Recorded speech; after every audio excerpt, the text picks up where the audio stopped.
السلام عليكم ورحمة الله، كي دايرين؟ لاباس عليكم؟ نتمنى ان شاء الله تكونوا بخير وعلى خير. اليوم جيت نشارك معكم هاد الكعبة الرومية بالفول السوداني اولا بالقوقاو، حنا الوجده كنقولوا له القوقاو. كتجي واعرة ان شاء الله، تجربوها وتنال الاعجاب ديالكم، وانا متاكده غادي تعجبكم الا درتوها. بالنسبه للمقادير، هنايا عندي 400 غرام ديال الفول السوداني اولا القوقاو اللي درتو في الزيت بارده. ضروري خاص الزيت تكون بارده، ما خاصهاش تكون سخونه. غادي نديرها فوق النار مع التحريك حتى كيتبدل اللون ديالها، يولي بحال هذا هكا. صافي، وجبت واحد الزلافه ودرت فوقها هذاك ورق النشاف، وغادي ندير فيها هذاك القوقاو باش ينشف لي من داك الزيت. عندكم يتحرق لكم حديوه، يعني توصل غير هذا اللون هذا. صافي، راه الزيت كتولي عليه من بعد. هنايا جبت الطحانه، غادي ندير فيها هذيك الكميه ديال القوقاو، وغادي نضيف لها واحد نص كاس ديال سنيده. هاد الكميه هذه بغيتو تقسموها على جوج، الا كانت عندكم طحانه صغيره قسموها على جوج وطحنوها على جوج مرات. المهم ان هذا خصو يتطحن مزيان مزيان، كما غادي تشوفوا معايا. ضروري تطحنوه مزيان. الا زعما كانت عندكم طحانه صغيره قسموها على زوج. انا هنايا بقيت كنجيب معلقه صغيره وبقيت كنحرك في الجناب حتى تطحن لي كامل. صافي، ومن بعد غادي نجيب واحد الاناء اللي غادي نخلطوا فيه هاد القوقاو هاد العقده هادي، نخويوها كامله كما شفتوها هي تطحنت لي مزيان مزيان. وغادي نجيب معلقه باش نخوي دوك الجنيبات كاملين باش حتى حاجه ما تضيع. صافي، وغادي نضيف واحد المعلقه صغيره ديال القرفه، ومعلقه صغيره هنايا معلقه صغيره ديال القرفه تكون مغربله، ومعلقه صغيره ديال الزبده بوماد، يعني الزبده جبدوها قبل من الثلاجه، حيت الا كانت قاصحه ما غاديش تعاونكم. من الاحسن تكون هكا رطبه، وباش تساعدكم في الخدمه، يعني باش العقده تجيكم مجموعه مزيان. صافي، كما غادي تشوفوا معايا العقده هي هذه مجموعه. غادي نشكلها كويرات ونحربلها على بحال كما كنحربلوا العقده ديال اللوز في الكعبه. بالنسبه لهنا بغيتو تعبروها، جيبوا الميزان وعبروها على هكا، ديروا 17 غرام. انا هنايا درت عيني ميزاني صافي، وجاتني هي هذيك، جاو قد قد. في التالي انايا بقات لي واحد شويه ديال العقده، قلت انا نضيف لها شويه ديال الكراميل. هي في المذاق تجي زوينه، غير هي كتقصح شويه العقده ولكن كتجي بنينه. معليش بغيتو ديروها. انا بغيت نشاركهم معكم بزوج، بالكراميل وبلا كراميل، نتوما اللي عجبكم ديروها. بالنسبه للوليدات غادي تعجبهم في كلتا الحالتين حيت غادي نضيفوا لها في التالي واحد الاضافه غادي تعجبهم بزاف. بالنسبه للعجينه ديال هاد الكعبه هادي، هنايا عندي 2 كيسان ديال الدقيق، قبيصه ديال الملحه، وعندي بيضه. غادي ندير ديك البيضه ندخلها مع داك الدقيق مزيان مزيان، وغادي من بعد غادي نضيف واحد نص كاس ديال الزبده ذوبتها. انا هنايا استعملت زبده حيوانيه، نتوما بغيتو تستعملوا زبده اللي عندكم، بغيتو نباتيه ولا حيوانيه، المهم اللي كانت عندكم ديروها. صافي، غادي نحاول انني ندخل ديك الزبده في ديك الدقيق كما كتشوفوا، وغادي نضيف واحد راس معلقه صغيره ديال الخميره ديال الحلويات. غير راس معلقه صغيره، ما تكتروش، غير راس معلقه صغيره. وهنايا انا راني دفيت واحد شويه ديال الحليب، غير دفيته باش نجمع هاد العجينه هادي. هنايا شدت لي انايا شي 4 ديال المعالق ديال الحليب. المهم نتوما ضيفوا شويه بشويه، وانتوما كتجمعوا شويه بشويه حتى كتجمع لكم العجينه القوام اللي غادي نوريه لكم انايا في الفيديو. ما تكتروش الحليب باش ما يغلبكمش. المهم الحليب يكون دافي باش يساعد ديك الزبده انها ترطب في يديكم. هذا هو القوام اللي خصنا نحصلوا عليه. غادي نديرها في واحد البلاستيكه، يعني ما غاديش نخليها ساعه ولا 2 سوايع، غادي نخليها واحد 10 دقائق، يعني بلما انايا جمعت المعينات وغسلت كل شيء، عاد غادي نولي لها ان شاء الله نخدمها معاكم.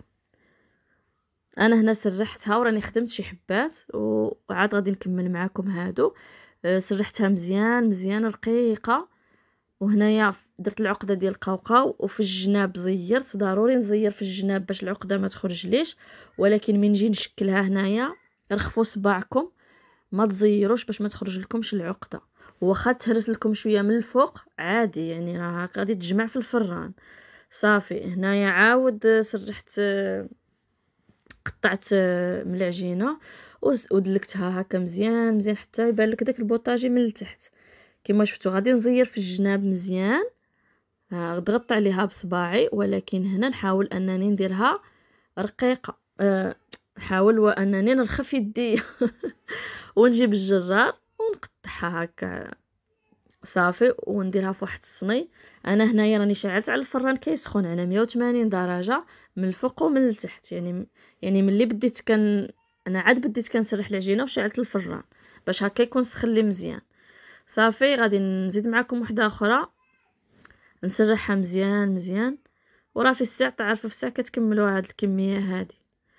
صافي مهم العجينه خصها تكون رقيقه، وكما شفتوا كنأكد لكم زيروا غير في الجناب، ولكن من تجيو تشكلوها رخفوا يديكم باش تشكل على شكل هلال ولا كعبه ولا اللي بغيتو. صافي كما شفتوا هكا وصافي. المهم في الجناب زيروا باش في الفران ما تحلش. صافي نجيبوا القطعه نقطعها. انا غادي نوريها لكم ان شاء الله عن قرب باش تشوفوها مزيان. شفتوا كتجي زوينه وما كتحلش كاع في الفران، يعني كما غادي ديروها دابا غادي تخرجوها كما شفتوا. صافي هكا غادي نديروها في الصني ديال الفران. من بعد ما كملت كلشي غادي نتقبهم من الفوق بواحد الفنيته اللي معقمه، ضروري تعقموها ولا يبرا ولا اللي بغيتو. غادي نتقبهم كاملين من الفوق. عاد ان شاء الله غادي ندخلهم للفران حتى كيدهب اللون ديالهم.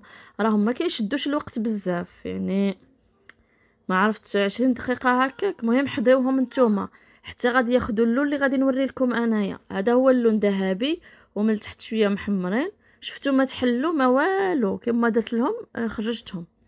هنايا ذوبت الشوكولا. هنا كانت عندي ديك الشيكولا اللي فيها يعني نوازيت. نتوما تقدروا ديروا غير شوكولا بالحليب ولا شوكولا يعني سوداء اللي بغيتو. انا هنايا درتها هكا. صافي بقيت كنحط فرق الزبده وبقات لي واحد الكميه. ذوبت غير شوكولا بالحليب مع شوكولا سوداء ودوبتهم بجوج في خضره وبديت. المهم نتوما اللي بغيتو ديروا شوكولا بلونش، ديروا شوكولا اللي بغيتو اللي عجبكم ديروا. المهم انا هنا درت سوداء وشوكولا بالحليب. صافي ومن بعد من كملت لهم هنايا دخلتهم للثلاجه باش يشدوا راسهم. المهم انا خليتهم غير واحد شويه شدوا راسهم، كان عاد خاصهم يزيدوا لكن كنت باغيه نذوق باش نقول لكم كي جاو والله العظيم الا فنين رائعين بنان. ولادي عجبوهم صراحه.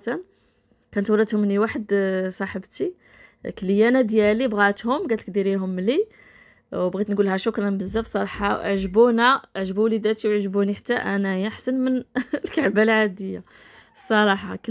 الكعبه البلديه. نتمنى ان شاء الله نتوما تجربوها وتردوا عليا ان شاء الله. صافي كما شفتوا انايا هنايا غادي نكملها كامله ونحطوها في داك ورق الزبده باش هكا كاع ديك الشوكولا تهود.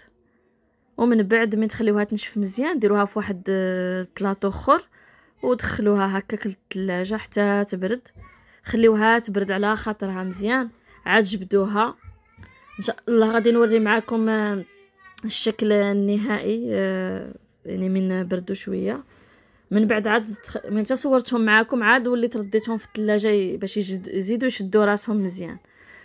صافي كما قلت لكم تقدروا ديروا شوكولا بيضاء شوكولا اللي المهم اللي تعجبكم نتوما تعجبوا وليداتكم. ايوا نتمنى ان شاء الله تعجبكم هذه الوصفه. وهذا هو الشكل النهائي ديالهم كيجيو واعرين. انا زوقتهم بالورد كما شفتوا. انا كليت منها هذه باش نوري لكم كي كتجي من الداخل. كتجي بنينه بزاف. واش غادي نقول لكم؟ المهم جربوها وانتم غادي تحكموا. وما تنساوش تخليوا لي لايك وشي كومونتير زوين بحالكم. وشكرا وبسلامه عليكم.